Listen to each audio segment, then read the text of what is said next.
When a patient comes with symptoms of lower urinary tract, that is LUTS, we at Bombay Hospital take detailed history of the patient. We clinically examine the patient. So the most important part of clinical examination of a patient with prostate enlargement is per rectal examination. हम उनके rectum में index finger insert करके prostate gland कितना बड़ा हुआ है वो हम एग्जामिन करके देखते हैं. Then we do a sonography in which we see कि प्रोस्टेट ग्लैंड कितना बड़ा हुआ है, the size of the prostate gland and what is the residual urine. Urine करने के बाद ब्लैडर में कितना यूरिन बचा है. After we diagnose patients with prostate enlargement by clinical examination, we start the patient on medications.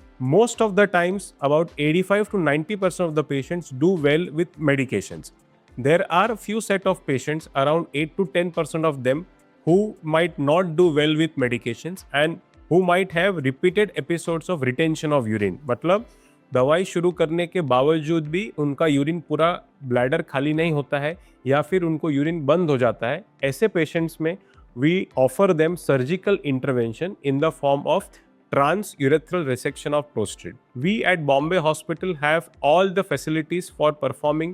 One is monopolar TURP, second bipolar TURP, as well as laser enucleation of prostate in the term of HOLEP, that is holmium laser enucleation of prostate, in which through the endoscopic route urethra के through हम endoscope डाल के जो prostate की ग्रंथि बढ़ी हुई है जो यूरेथ्रा में आ रही है उसको हम कॉटरी से या फिर लेज़र से उसको निकाल देते हैं ताकि उनका पैसेज क्लियर हो जाए and the patient start passing urine normally.